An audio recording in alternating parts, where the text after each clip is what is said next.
KG ಚಿನ್ನದೊಂದಿಗೆ ಬೆಂಗಳೂರಿನ ಅಂತಾರಾಷ್ಟ್ರೀಯ ವಿಮಾನ ನಿಲ್ದಾಣದಲ್ಲಿ ಸೆರೆ ಸಿಕ್ಕ ನಟಿ ರನ್ಯಾ ರಾವ್. ಈಕೆಯ ಪ್ರಕರಣ ಇವತ್ತು ಕೂಡ ಅನೇಕ ಬೆಳವಣಿಗೆಗಳಿಗೆ ಸಾಕ್ಷಿಯಾಗಿದೆ. ಒಂದರ್ಥದಲ್ಲಿ ಯಾವುದೇ ಕ್ರೈಮ್ ಸೀರಿಯಲ್ಗೂ ಕಮ್ಮಿ ಇಲ್ಲದಷ್ಟು ಟ್ವಿಸ್ಟ್ ಅನ್ನ ಪಡಿತಾ ಇದೆ Ranya Rao gold smuggling case. ದುಬೈನಲ್ಲಿ ರನ್ಯಾಗೆ ಸಾಥ್ ಕೊಟ್ಟಿದ್ದ ಹೋಟೆಲ್ ಉದ್ಯಮಿಯೊಬ್ಬರ ಮೊಮ್ಮಗ ತರುಣ್, ಈತನನ್ನ ಬಂಧನಕ್ಕೆ ಒಳಪಡಿಸಲಾಗಿದೆ. ಹಾಗೆ ಕೋರ್ಟ್ನಲ್ಲಿ ಇವತ್ತು ಕೋರ್ಟ್ಗೆ ಹಾಜರುಪಡಿಸಿದ್ರು ರನ್ಯಾ ರಾವ್ ಅವರನ್ನ. ಆ ಸಂದರ್ಭದಲ್ಲಿ ಜಡ್ಜ್ ಮುಂದೆ ಗಳಗಳನೆ ಕಣ್ಣೀರಿಟ್ಟಿದ್ದಾರೆ ರನ್ಯಾ. ಮಾನಸಿಕವಾಗಿ ನನಗೆ ಹಿಂಸೆಯನ್ನ ನೀಡುತ್ತಿದ್ದಾರೆ, ಕೇಳಬಾರದ ಪ್ರಶ್ನೆಗಳನ್ನ ನನಗೆ ಡಿಆರ್ಐ ಅಧಿಕಾರಿಗಳು ಕೇಳ್ತಾ ಇದ್ದಾರೆ, ದಯಮಾಡಿ ನನಗೆ ಇದರಿಂದ ಮುಕ್ತಿ ಕೊಡಿಸಿ ಅಂತ ಹೇಳಿ ಕಣ್ಣೀರು ಹಾಕಿದ್ದಾರೆ ರನ್ಯಾ. ಡಿಆರ್ಐ ಅಧಿಕಾರಿಗಳ ವಿರುದ್ಧವೇ ನ್ಯಾಯಾಧೀಶರ ಎದುರು ಅಸಮಾಧಾನವನ್ನ ಹೊರಹಾಕಿದ್ದಾರೆ. ಕೂತಿರೋ ಜಡ್ಜ್ ಅಲ್ವಾ, ಕೇಳ್ತಾರ ಇದನ್ನೆಲ್ಲ.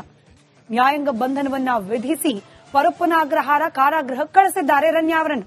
ಇಷ್ಟು ದಿನ ಮಾನಸಿಕ ಹಿಂಸೆ, ಇನ್ಮೇಲೆ ಪರಪ್ಪನ ಅಗ್ರಹಾರ ಕಾರಾಗೃಹದಲ್ಲಿ ಕಂಫರ್ಟ್ ಇಲ್ಲದೆ ದೈಹಿಕ ಹಿಂಸೆ ಆಗಬಹುದೇನೋ ಗೊತ್ತಿಲ್ಲ. ಇದರ ಜೊತೆಗೆ ರನ್ಯಾ ರಾವ್ಗೆ ರಾಜ್ಯದ ಪ್ರಭಾವಿ ಸಚಿವರ ಕೃಪಾ ಕಟಾಕ್ಷ ಇರೋ ಬಗ್ಗೆ ಕೂಡ ದೊಡ್ಡ ಮಟ್ಟದಲ್ಲೇ ಪುಕಾರೆದಿದೆ. ಇದನ್ನೇ ಬ್ರಹ್ಮಾಸ್ತ್ರವಾಗಿಸಿಕೊಂಡಿದೆ ಪ್ರತಿಪಕ್ಷ ಬಿಜೆಪಿ. ಎಲ್ಲದರ ಒಂದು ವರದಿ ನಿಮ್ಮ ಮುಂದೆ. ಅಂತಿಂತ ಚಾಲಾಕಿ ಅಲ್ಲ ಈ ರನ್ಯಾ ರಾವ್.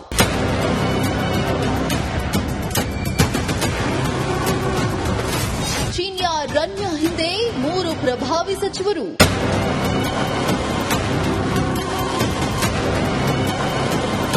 ದುಬೈ ಚಿನ್ನ ಸ್ಮಗ್ಲರ್ ನಟಿ ರನ್ಯಾ ರಾವ್ ಕತೆ ಬಗೆದಷ್ಟು ಕುತೂಹಲ. ಡಿಆರ್ಐ ಅಧಿಕಾರಿಗಳ ವಿಚಾರಣೆ ವೇಳೆ ಬಯಲಾಗ್ತಾ ಇದೆ ಒಂದೊಂದೇ ಸತ್ಯ.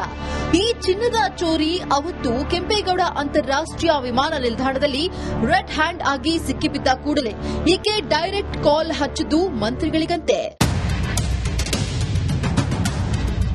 ಹೀಗಾಗಿ ಇದೀಗ ಬಿಜೆಪಿ ವರ್ಸಸ್ ಕಾಂಗ್ರೆಸ್ ಮಧ್ಯೆ ಶುರುವಾಗಿದೆ ಹೊಸ ಕದನ.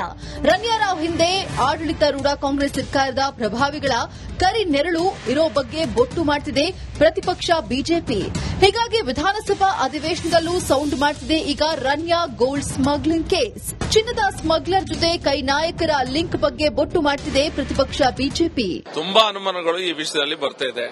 ಇದರಲ್ಲಿ ಎಂಡ್ ಯೂಸರ್ಸ್ ಯಾರು ಇರ್ತಾರ ಅಂತ ಹೇಳಿದ್ರೆ ಗೋಲ್ಡ್ ಸ್ಮಗ್ಲಿಂಗ್ ಮಾಡಿ ಎಲ್ಲೋ ಒಂದ್ ಕಡೆ ಗೋಲ್ಡ್ ಅನ್ನ ಪುನಃ ಮಾರ್ಕೆಟ್ಗೆ ಇಳಿಸುವಂತ ಕೆಲಸ ಆಗ್ತದೆ. ಅದು ಸ್ಮಗ್ಲಿಂಗ್ ನ ಒಂದು ಲೂಪ್ ಅಲ್ಲಿ ಇರ್ತದೆ. ಅವ್ರು ತರ್ತಾರೆ ಸ್ಮಗ್ಲಿಂಗ್ ಅನ್ನ ಯಾರಾದ್ರೂ ಮೂಲಕ ಚಿನ್ನನ ಪುನಃ ಫೀಲ್ಡ್ಗೆ ಹಾಕ್ತಾರೆ ಅಥವಾ ಜನರಿಗೆ ಕೊಡುವಂತ ವ್ಯವಸ್ಥೆ ಆಗ್ತದೆ. ಅದರಲ್ಲಿ ಯಾರು ಇನ್ವಾಲ್ವ್ ಇದ್ದಾರೆ, ಆ ಚಿನ್ನವನ್ನ ಬೈ ಮಾಡ್ತಾರೆ ಎಂಡ್ ಅಲ್ಲಿ, ಅವರಿಗೆ ಮತ್ತೆ 2-3 ಮಿನಿಸ್ಟರ್ಸ್ಗೆ ರಾಜಕೀಯ ವ್ಯಕ್ತಿಗಳಿಗೆ ಕನೆಕ್ಷನ್ ಇದೆ ಅನ್ನೋದು ಸಹ ಪಬ್ಲಿಕ್ ಡೊಮೇನ್ ಅಲ್ಲಿ ಬರ್ತಾ ಇದೆ. ಹಾಗೆ ವಿಧಾನಸಭಾ ಮೊಗಸಾಲೆಯಲ್ಲಿ ಇದನ್ನು ಮೀರಿ ಕೇಳಿ ಬರ್ತಿದೆ ಒಂದು ಆಸಕ್ತಿಕರ ಅಂಶ. ಅതെಂದ್ರೆ ಆರೋಪಿ ರನ್ಯಾ ರಾವ್ಗೆ ಕಾಂಗ್ರೆಸ್ನ ಪವರ್ಫುಲ್ ಪೊಲಿಟಿಕಲ್ನ ಒಬ್ಬರು ಆಕರ್ಷಕ ಉಡುಗೊರೆಯೊಂದನ್ನ ಕೊಟ್ಟಿದ್ದಾರಂತೆ. ಅದು 40-45 ಲಕ್ಷ ರೂಪಾಯಿ ಮೌಲ್ಯದ ಚಿನ್ನದ ನೆಕ್ಲೆಸ್. ಹೀಗಾಗಿ ತನಿಖೆ ಕೈಗೆತ್ತಿಕೊಂಡಿರೋ ಸಿಬಿಐ ಈ ರಾಜಕಾರಣಿ ಬೆವರಿಳಿಸೋ ಎಲ್ಲಾ ಸಾಧ್ಯತೆಗಳು ಇವೆ. ಇನ್ನು ಏರ್ಪೋರ್ಟ್ನಲ್ಲಿ ರನ್ಯಾ ರಾವ್ಗೆ ಪ್ರೋಟೋಕಾಲ್ ಸಿಕ್ಕ ಬಗ್ಗೆಯೂ ಆಕ್ಷೇಪ ಎತ್ತಿದ್ದಾರೆ ಬಿಜೆಪಿ ಶಾಸಕರು. ಚಿನ್ನದ ಪ್ರಭಾವಕ್ಕೆ ಒಳಗಾಗಬೇಡಿ, ಕೇಸ್ ಸಂಬಂಧ ಸಮಗ್ರ ತನಿಖೆ ನಡೆಸುವಂತೆ ಗೃಹ ಸಚಿವ ಜಿ ಪರಮೇಶ್ವರ್ಗೆ ಆಗ್ರಹಿಸಿದೆ ಕಮಲಾಪಡೆ. ಚಿತ್ರನಟಿ ರನ್ಯಾ ರಾವ್ ಅವರು ಅಂತಾರಾಷ್ಟ್ರೀಯ ಚಿನ್ನ ಸಾಗಾಣಿಕೆಯಲ್ಲಿ ಬಹಳ ದೊಡ್ಡ ಪ್ರಮಾಣದಲ್ಲಿ ಸುದ್ದಿ ಆಗಿರೋದನ್ನು ನಾವು ಗಮನಿಸ್ತಾ ಇದ್ದೇವೆ. ಆಕೆ ಹೊರಗೆ ಬರಬೇಕಾದ್ರೆ ಪೊಲೀಸರೇ ಪ್ರೋಟೋಕಾಲ್ ಅನ್ನು ಕೊಟ್ಟಿದ್ರು ಅನ್ನುವಂಥದ್ದು ಕೂಡ ಪತ್ರಿಕೆಗಳಲ್ಲಿ ಬರ್ತಾ ಇದೆ. 10 ಬಾರಿ ದುಬೈಗೆ 1 ತಿಂಗಳಲ್ಲಿ ಹೋಗ್ತಾರೆ. ಅದರ ಪರಿಣಾಮವಾಗಿ ಚಿನ್ನ ಸಿಕ್ಕಿದೆ ಎನ್ನುವಂಥದ್ದನ್ನ ಪತ್ರಿಕೆಗಳು ನೋಡಿದಾಗ ಬೆಂಗಳೂರು ಬೇರೆ ಬೇರೆ ರೀತಿಯಾದಂತಹ ಮಾಫಿಯಾಗಳಿದೆ ಅನ್ನೋದನ್ನ ನಾವು ಕೇಳ್ತಾ ಇದ್ವಿ. ಈ ರೀತಿಯಾದಂತಹ ಸ್ಮಗ್ಲಿಂಗ್ಗಳು ನಡೀತಾ ಇದ್ರೂ ಕೂಡ ಇದರ ಹಿಂದೆ ಇವತ್ತಿನ ಪತ್ರಿಕೆ ಬಹಳ ದೊಡ್ಡ ಪ್ರಮಾಣದಲ್ಲಿ ವರದಿ ಮಾಡಿರುವಂತದ್ದು 2 ಸಚಿವರ ಕೈ ಇದೆ ಎನ್ನುವಂಥದ್ದನ್ನು ಕೂಡ ಇವತ್ತು ಉಲ್ಲೇಖ ಮಾಡಿದೆ. ಇನ್ನ ತಪ್ಪಿತಸ್ಥರು ಯಾರೇ ಇರಲಿ ಅಂಥವರ ವಿರುದ್ಧ ಕ್ರಮ ಖಚಿತ ಅಂತ ಡಿಫೆನ್ಸ್ಗಿಳಿದಿದೆ ಕಾಂಗ್ರೆಸ್ ಸರ್ಕಾರ. ಸಾಮಾನ್ಯವಾಗಿ ಸರ್ಕಾರಕ್ಕೆ ಸಿಬಿಐ ಕೊಡ್ತಕ್ಕಂಥದ್ದಕ್ಕೆ ಪರ್ಮಿಷನ್ಗೆ ಬರ್ಕೊಳ್ತಾರೆ. ಅದೊಂದು ಪ್ರೊಸೀಜರ್ ಅಲ್ಲಿದ್ದು ಅದು ಕೂಡ ಮಾಡಿಲ್ಲ. ಅದರಿಂದ ನಮಗೆ ಏನಾಗಿದೆ ಅಲ್ಲಿ ಅನ್ನೋದು ನಿಮಗೆ ಹಾಗೆ ಪತ್ರಿಕೆನಲ್ಲಿ ಗೊತ್ತಿದೆ, ಅಷ್ಟೇ ವಿಚಾರ ಗೊತ್ತಿದೆ. ಹಾಗಂತ ಹೇಳಿ ಪೊಲೀಸ್ ಇಲಾಖೆಯವರು, ಪೊಲೀಸ್ ಅವರ ತಂದೆಯವರು director general of police DGP ಇದ್ದಾರೆ. ಅವರು ಫೆಸಿಲಿಟೇಟ್ ಮಾಡಿದ್ದಾರೆ ಅನ್ನೋದನ್ನು ಕೂಡ ಅವ್ರ ವೆಹಿಕಲ್ಸ್ ಹೋಗಿತ್ತು, ಅಲ್ಲಿ ಪೊಲೀಸ್ನವರು ಸಹಾಯ ಮಾಡಿದ್ರು ಅಂತದ್ದೆಲ್ಲ ಇದೆಲ್ಲ ತನಿಖೆ ಆಗಬೇಕು.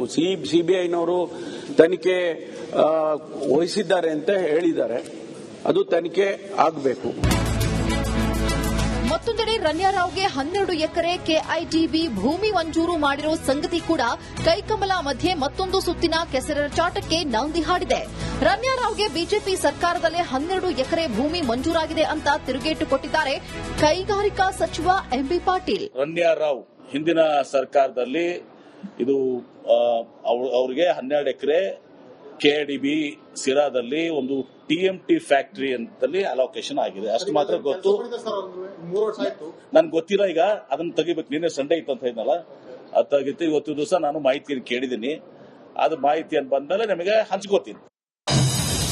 ಇನ್ಯ ರನ್ಯಾ ಭೂಮಿ ಮಂಜೂರಿನಲ್ಲಿ ಯಾವುದೇ ಅಪಹಾರ ತಪ್ಪಾರ ನಡೆದಿಲ್ಲ ಅಂತ ಕ್ಲಾರಿಟಿ ಕೊಡೋಕೆ ಹೊರಟಿದ್ದಾರೆ ಮಾಜಿ ಕೈಗಾರಿಕಾ ಸಚಿವ ಮುರುಗೇಶ್ ನಿರಾಣಿ.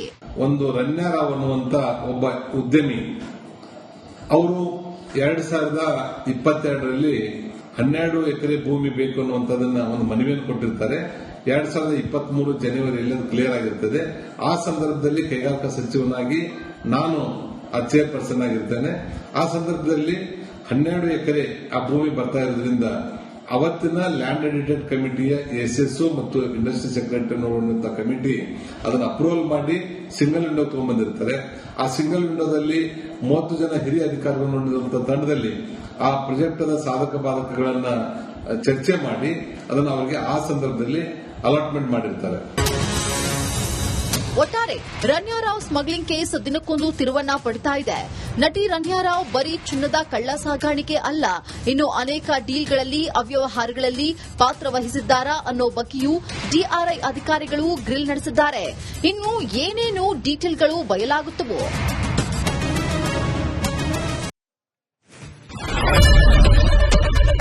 ಏನ್ ಪ್ರಾಬ್ಲಮ್ ಇಲ್ಲ ಏರಿಯಾದಲ್ಲಿ? ಏನ್ ಪ್ರಾಬ್ಲಮ್? ಏನ್ ನಿಮ್ ಪ್ರಾಬ್ಲಮ್? ಇನ್ನೆಲ್ಲ ಪ್ರಾಬ್ಲಮ್ ಆಯ್ತಿಲ್ಲ ಹೇಳಿ. ಏನ್ರಿ ನಿಮ್ ಪ್ರಾಬ್ಲಮ್? ಏನ್ ನಿಮ್ ಪ್ರಾಬ್ಲಮ್ ಅಂತ ಹೇಳಿ. ಯಾರಪ್ಪ ನಗರಕ್ಕೆ? ಗಾಂಧಿನಗರ, ದಾಸರಹಳ್ಳಿ, ರಾಜರಾಜೇಶ್ವರಿ ನಗರ, ಚಾಮರಾಜಪೇಟೆ, ಹುಬ್ಬಳ್ಳಿ, ಚನ್ನಮರುತ್ತದ, ಮೈಸೂರಿಗೆ ಬಂದಿರೋದು. ಬ್ಯಾಡಗಿ ತಾಲೂಕಿಗೆ ನಾವು ಬಂದಿವ್ರಿ. ಸರ್ ಹೇಳಿ ಸರ್, ಏನ್ ಪ್ರಾಬ್ಲಮ್? ನಿಮ್ ಎಮ್ಎಲ್ಎ ಹೆಂಗೆ? ಏನೆಲ್ಲ ಸಮಸ್ಯೆಗಳು? ಏನ್ ಕಥೆಯಲ್ಲಿ ಬಂತ? ಯಾಯಪ್ಪ ಯಾವತ್ತೂ ಬಂದಿಲ್ಲ. 2 ಮಂತ್ಸಿಂದ ನೀರಿಲ್ಲ. ಟ್ಯಾಂಕರ್ ಬರ್ಬೇಕಲ್ಲ, ರೋಡ್ ಸರಿ ಇಲ್ಲ. ಯಾರತ್ರ ಹೋಗಿ ಹೇಳೋದಕ್ಕೆ ನಮ್ಗೆ ಯಾರು ಇಲ್ಲ. ಕಿತ್ತೋದ್ರೆ ಏನು ಅಲ್ಲ ಹಾಳಾಗೋದ್ರು ಇದು ಯಾರು ನೋಡರೇ ಗತಿ ಇಲ್ಲ. ನಾವಿದ್ದೀವಿ ಅಂತಾರೆ. ಇವಾಗ ಯಾರು ಎಮ್ಎಲ್ಎ ಮಗ ಒಂದ್ ದಿವಸಾನು ಬಂದಿಲ್ಲ. ಫುಲ್ ಸ್ಟ್ಯಾಂಡರ್ಡ್ ಲಕ್ಸುರಿಯಸ್ ಬೆಡ್ರೂಮ್ ಐತ್ರಿ ಅದು. Raj West End, Radisson Blu. Meeting ನಿಮ್ದು ಮೀಟಿಂಗ್ ಇಲ್ಲಿ ಮಾಡ್ರಿ. ಇಷ್ಟು ವರ್ಷ ಆಯ್ತು, ಇದಕ್ಕೆಲ್ಲ ಯಾರು ಸರ್ ಜವಾಬ್ದಾರಿ? 2,000 ರೂಪಾಯಿ ಬ್ಯಾಂಕ್ ಹೋಗ್ತೀನಿ ಬರ್ತಾ ಇದ್ದೀನಿ.